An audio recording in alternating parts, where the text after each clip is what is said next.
Hej og velkommen til denne uges værktøj. Michael fra Ejerlederuddannelsen her. Jeg er ret sikker på, at du, ligesom så mange andre ejerledere, udmærket kender til fornemmelsen af at møde om morgenen. Du har egentlig forberedt det, du skulle i løbet af dagen, men så vælter det bare ind med telefonsamtaler, ansatte, der kommer ind på kontoret. Du bliver forstyrret konstant og ender egentlig dagen med ikke at have nået det, der står på din seddel, men har bare fået 5 nye punkter til. Har jeg ret? Det tror jeg, de fleste ejerledere kender til. Det, jeg gerne vil give dig nogle værktøjer til i dag her, det er, at du får mere kontrol over din egen tid, så du når det, du har sat dig for. Det kræver også, at du mentalt vender bøtten om, og at du siger til dig selv, jeg er nødt til at tage kontrol over min tid, i stedet for at lade alle andre stjæle min tid. Så det er den første ting, vi lige skal mentalt have på plads. Det er, at du er nødt til at gøre nogle tiltag til, at du får kontrollen over din tid, og ikke andre, der gør det. Det giver dig nogle tips til nu her. Det er helt 3 konkrete ting, som du kan arbejde med her den kommende uge, og i øvrigt fremad, så det bliver en ny vane for dig. Så der kommer 3 tips her om et øjeblik. Tag kontrol over din tid. Det mener jeg helt bogstaveligt. Tag kontrol over din tid. Det første, du skal gøre for at opnå den, det er, at du skal fjerne alle distraktioner. Nutidens hjælpemidler med kalender, sms, messenger, forstyrrer os konstant med notifikationer osv. Det første, du skal gøre her, det er at fjerne alle notifikationer. Så du vælger, hvornår du bruger dine hjælpemidler, og ikke hjælpemidlerne, hvornår de bruger dig. Hver gang vi bliver forstyrret, når vi prøver at koncentrere os over noget, så bruger hjernen 15-20 minutter på at genfinde koncentrationen. Og det er det, der gør, at du konstant bliver revet ud af kontekst. Så fjern alle distraktioner. Det indbefatter, ud over de tekniske hjælpemidler, at slukke for alle dine notifikationer. Lad være at kigge på Facebook hele tiden. Men det indbefatter også, at du siger til dine ansatte, at hvornår du ikke vil forstyrres, og hvornår du er til rådighed. Det skal være tydeligt for enhver. Det næste, det er, at du kan kigge på og booke faste tider i din kalender. Og jeg mener faste tider. Det her, det kunne være et udsnit af min kalender. Det er uge efter uge efter uge. Det er den samme skabelon, der er hver uge. Og her der er der nogle faste ting, du kan lægge ind. Eksempelvis start- og sluttidspunkt, hvornår du arbejder. I det her tilfælde har jeg valgt at sætte den til, at jeg er nærværende med min familie fra 6 til 7:30. Fordi der er jeg nærværende med min familie. 7:30 kører på arbejde. Jeg er der klokken 8. Så har jeg sat den fast ind, at fra 8 til 9 på arbejdet, der er jeg nærværende med mine folk, mine ansatte, så der er jeg til rådighed for dem. Jeg har ikke planlagt andet, end at kunne svare på spørgsmål, sætte dem i gang, være nærværende og løse de ting, der nu forestår. Fra 9 til 10, det er min mailtid.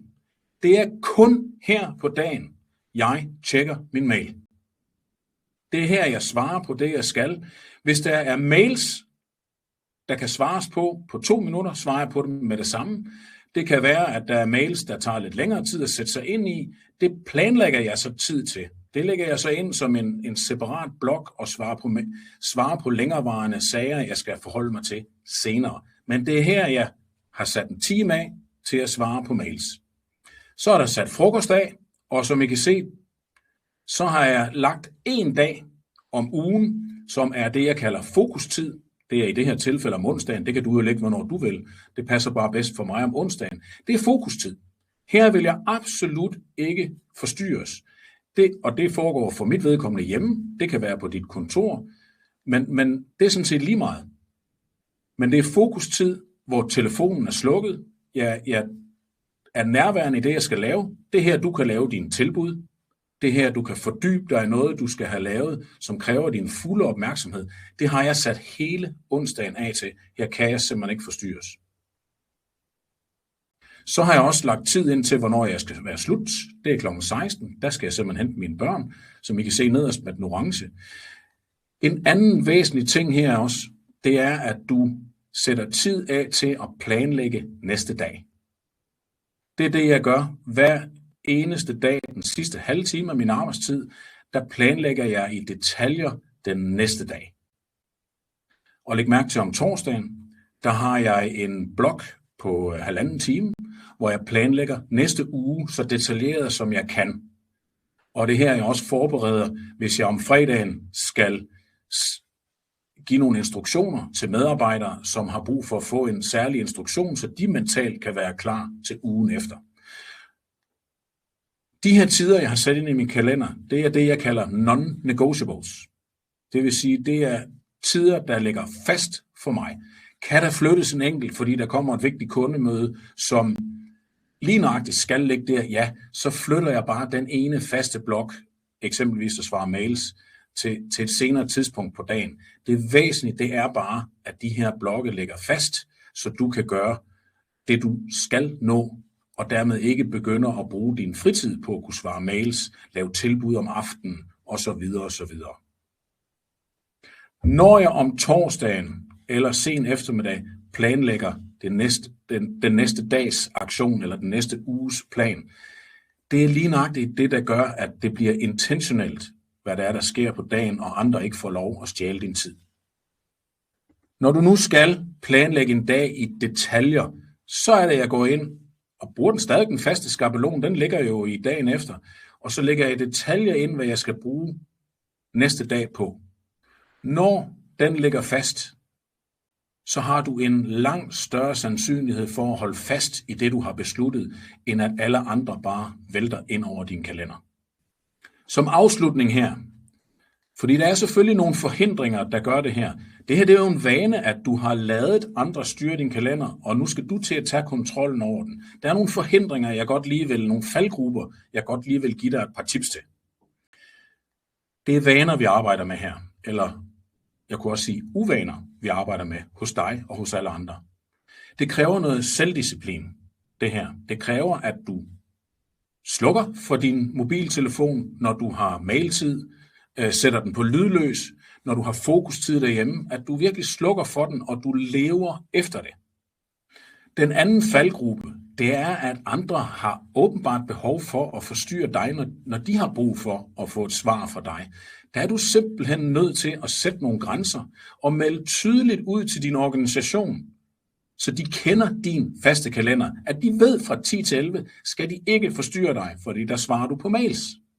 De ved også om onsdagen, der er din telefon slukket, viderestillet til en anden, fordi der har du fokustid, der skal du lave tilbud, eller hvad du nu har sat dig for, i din fokustid om onsdagen. Det er du nødt til at være ret tydelig om, og lære de andre at være konsekvente og forstå. Sluk din telefon, så de lærer det. Den sidste, det kan du have manglende tro på, at det her det lykkes. Fordi det kan være, når du arbejder med det her i den kommende uge, du prøver at lave din faste kalender og prøver at leve efter den, så lykkes det måske kun de første 2 dage, og så falder du i den gamle uvane med at glemme at slukke telefonen og svare den, selvom du har fokustid og så videre. Men have nu tro på, at det kan lykkes.